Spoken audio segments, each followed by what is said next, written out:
हमारे लिए ये कितनी विडंबना की बात है। एक तरफ तो हम अपने पाठ्यक्रम में अपने छात्रों को पढ़ाते हैं आर्य लोग बाहर से आए, और जब वो बात खड़गे जैसे नेता संसद में उठाते हैं तब हमें याद आता है कि ये तो बहुत दुर्भाग्यपूर्ण और षड्यंत्रपूर्ण कथन है। वास्तव में पाश्चात्य लोगों ने और विशेष रूप से अंग्रेजों ने इस देश को पराधीन बनाने के लिए जिन उपायों का सहारा लिया था उनमें से एक उपाय है ये मानना कि आर्य लोग भारत में बाहर से आए।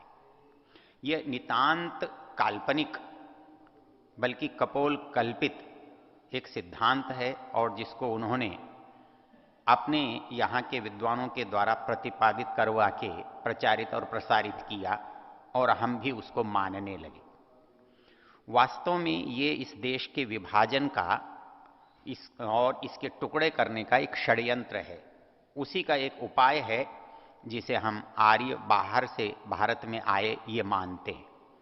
ये बात इसलिए गलत है कि यदि कोई भी व्यक्ति बाहर से आता है तो उसका इतिहास उसके साथ आता है। आप कहते हैं कि पूरी जाति उठ करके यहाँ आई और यहाँ उसने यहाँ के रहने वालों पर आक्रमण किया और उनको पराजित किया। पहला प्रश्न ये है कि वो कहाँ से आई, क्या वहाँ उनके अवशेष हैं, उनका इतिहास वहाँ है, उनकी भाषा है, उनकी संस्कृति है। वो आए तो सारे के सारे एक दिन में आकर भारत तो नहीं बसे, आकाश मार्ग से तो नहीं आए। वो आए होंगे जिन मार्गों से होकर, क्या उन मार्गों में उनके अवशेष, उनकी संपत्ति, उनकी साधन, उनकी भाषा, उनकी संस्कृति के अवशेष मिलते हैं? गलत है, मिथ्या है।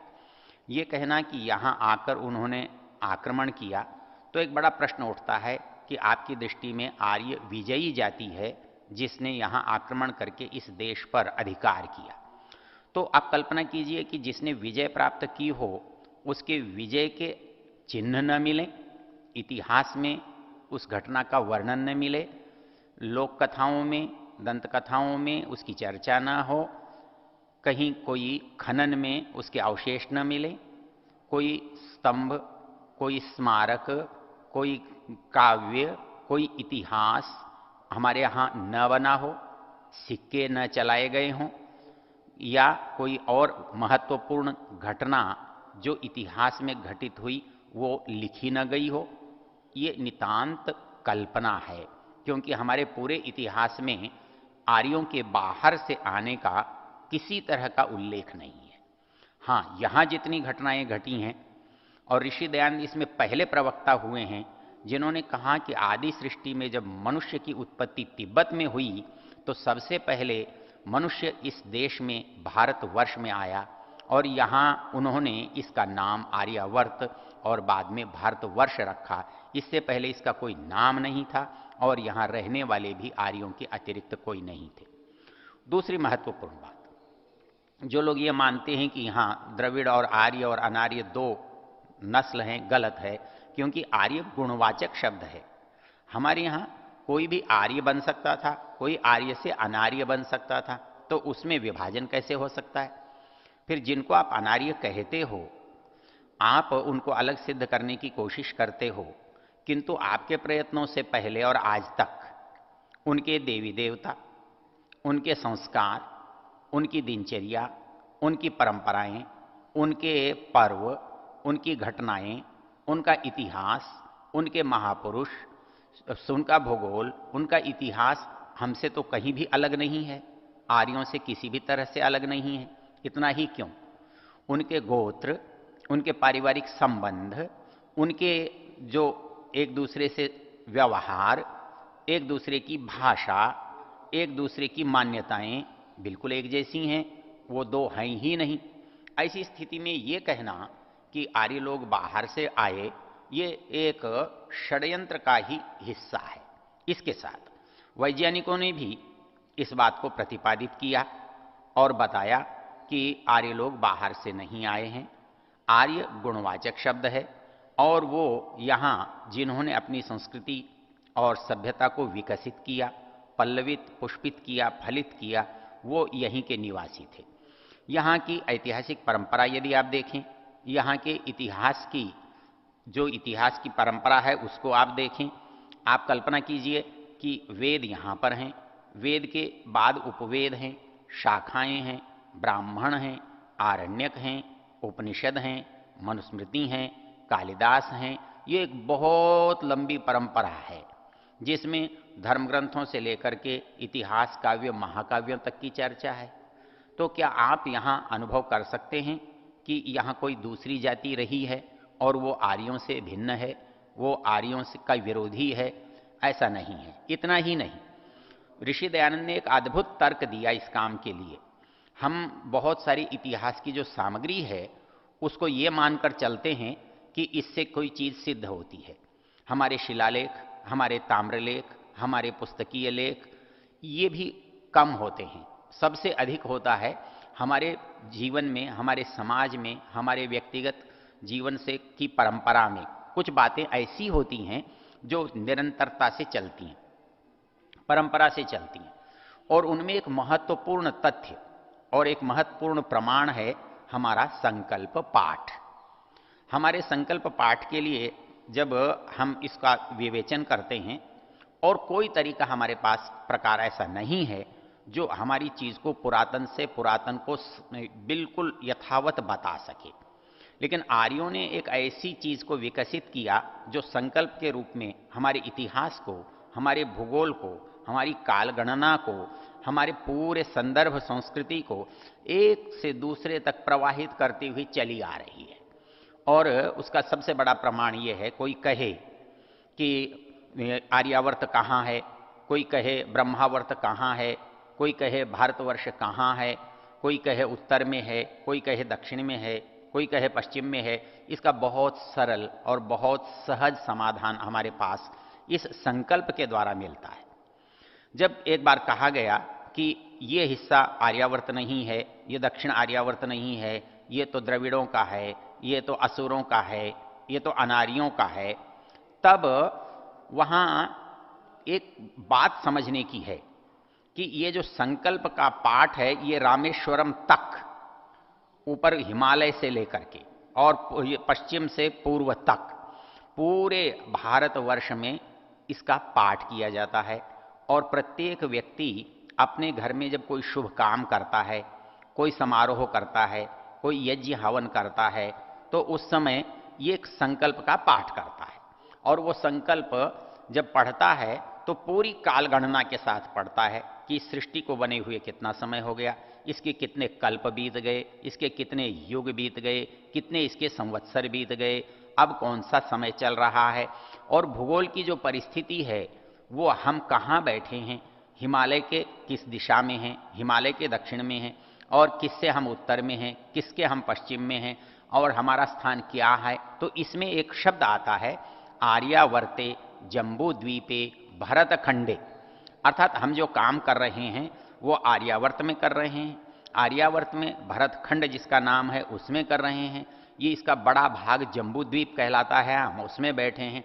इतनी प्रामाणिक जानकारी हमारे पूरे भारतवर्ष के प्रत्येक गांव और घर में आज भी सुरक्षित है, और इस के द्वारा हम अपने देश को यदि आर्यावर्त कहते हैं तो आर्यों के रहने का जो स्थान है वही तो आर्यावर्त कहलाएगा। और जो लोग ये कहते हैं कि हम बाहर से आए हैं, तो एक कल्पना कीजिए कि यहाँ रहने वालों ने यहाँ अपने देश के प्रति कौन सी वो भावनाएं हैं जो अनार्यों ने विकसित की हैं। इसके विपरीत आप देख सकते हैं, राम लंका में जाते हैं लेकिन लंका में रहने के प्रश्न पर उनका उत्तर होता है लक्ष्मण जननी जन्मभूमिश्च स्वर्गादपि गरीयसी, अर्थात जन्मभूमि कौन सी है, यदि राम आर्य हैं और उनकी जन्मभूमि अयोध्या है, भारतवर्ष है, आर्यावर्त है, ऐसी स्थिति में ये कल्पना करना कि आर्य लोग बाहर से आए हैं, ये बहुत ही उपहास और हास्य की बात है। इसके अतिरिक्त यदि आप पूरे शास्त्रों का अवगाहन करें, पुराणों को देखें, ब्राह्मण ग्रंथों को देखें, स्मृतियों को देखें, साहित्य को देखें, तो अपने देश की प्रशंसा में जो वाक्य हमारे यहाँ मिलते हैं वो एक देश का निवासी कर सकता है, बाहर से आने वाला व्यक्ति नहीं। अंग्रेजों ने इस देश की प्रशंसा नहीं की, यहाँ दूसरे आक्रमणकारी आए, उन्होंने इस देश को अपना देश नहीं बताया, उन्होंने इसकी अपनी भूमि नहीं बताई, यहाँ से उसको मातृभूमि की तरफ उसका लगाव, उसके प्रति आकर्षण, उसके प्रति अपना ममत्व स्नेह प्रकर्षित नहीं किया। देखिए एक सुंदर पंक्ति जो इस भारतवर्ष के लोगों के हृदय में इस भारतवर्ष के प्रति, इस आर्यावर्त के प्रति क्या भाव रहते हैं, यदि उसको हम जानें तो हमें पता लगेगा कि यहाँ के मूल निवासी कोई और नहीं हैं, केवल आर्य हैं और यह देश उनका आर्यावर्त है। पंक्ति है, गायन्ति देवाः किल गीतकानि धन्यास्तुते भारत भूमि भागे स्वर्गापवर्गास्पद मार्गभूते भवन्ति भूयः पुरुषः सुरत्वात्। इसका अभिप्राय है कि ये जो भारतवर्ष देश है ये इतना सुंदर है, इतना अच्छा है कि गायन्ति देवा किल गीतकानि, देवता लोग भी इसकी प्रशंसा में गीत गाते हैं। गायन्ति देवा किल गीतकानि, क्यों गाते हैं? धन्यास्तुते भारत भूमि भागे, वो लोग कितने धन्य भाग हैं जिनका जन्म इस भारत की भूमि में हुआ है। धन्यास्तुते भारत भूमि भागे, क्यों हुआ है? स्वर्गापवर्गास्पद मार्ग भूते भवन्ति भूयः पुरुषः सुरत्वात्। अर्थात यहाँ जन्म लेने वाला एक सामान्य आदमी, एक सामान्य जन, वो यहाँ स्वर्ग के रहने वाले देवताओं से महत्वपूर्ण है, वो सौभाग्यशाली है, वो सबसे सुख और समृद्धि का अधिकारी है। इतनी सुंदर कल्पना कोई विदेशी किसी देश में करे ये संभव नहीं है। इसलिए ये प्रश्न उठाना कि आर्य बाहर से आए हैं और अनार्यों को यहाँ उन्होंने खदेड़ा है और यहाँ कोई दूसरी जाति रहती थी, ये एक षड्यंत्र का हिस्सा है। आज हमें इस बात की आवश्यकता है। हम इस बात को क्यों मान रहे हैं? हम इस बात को केवल इसलिए मान रहे हैं कि हम अपने साहित्य, अपनी संस्कृति और अपनी सभ्यता को परिचित कराने वाले जो संदर्भ हैं उनसे अपने को दूर किए हुए हैं और उनको दूर करने के कारण हमारे मन में दूसरों के द्वारा जो दिए गए भाव हैं वो घर कर जाते हैं। यदि आप इस बात को अच्छी तरह से अनुभव करें तो सबसे बड़ी बात है कि जब कोई व्यक्ति किसी घटना से जुड़ा हुआ होता है तो उसके द्वारा बोला गया, उसके द्वारा लिखा गया, उसके द्वारा बताया गया जो भी कथन है, सामग्री है, लेखन है, उसके अंदर उसकी चर्चा, उसका उल्लेख प्रकार से, प्रकारांतर से, सीधे से, परोक्ष से अवश्य होता है। किंतु पूरे भारतीय साहित्य में, पूरे भारतीय इतिहास में यह नहीं मिलता। हाँ, इतना जरूर मिलता है कि त्रिविष्टप से जब सृष्टि की उत्पत्ति हुई तो सबसे पहले जो लोग यहाँ आए वो भारत में आए और उन्होंने इस देश का नाम आर्यावर्त रखा, उन्होंने इस देश का नाम ब्रह्मावर्त रखा, उन्होंने इस देश का नाम भारतवर्ष रखा। हाँ, इसके साथ हमारे समझने की बात यह है, जब सृष्टि की उत्पत्ति तिब्बत से हुई और भारत में लोग आए तो लोग भारत से बाहर गए हैं।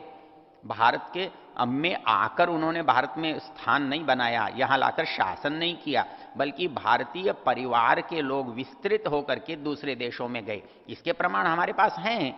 आज आप जिंदावस्था देख सकते हैं, दूसरे धार्मिक ग्रंथ देख सकते हैं, और तो और बाइबिल और कुरान में ऐसे संदर्भ आपको मिल जाएंगे जिसमें भारत से बाहर जाने की कल्पना है। आपका भारोपीय भाषा परिवार, भाषा वैज्ञानिक जो संदर्भ हैं आप उनको देखिए। भारत और यूरोप की भाषाएं मिलती हैं, जर्मन की भाषा संस्कृत भाषा से मिलती है।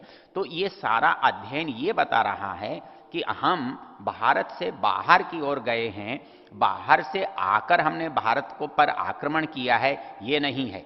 भारत उसका मूल है, समस्त संस्कृतियों का मूल है, समस्त साहित्य संदर्भ दार्शनों का मूल है और यहाँ से संसार में संस्कृति का विकास हुआ है, विस्तार हुआ है। इसलिए हमारे चिन्ह विश्व में सब जगह मिलते हैं और हम बाहर से आए इसका कोई चिन्ह नहीं मिलता। यही इसका सबसे बड़ा प्रमाण है। ओ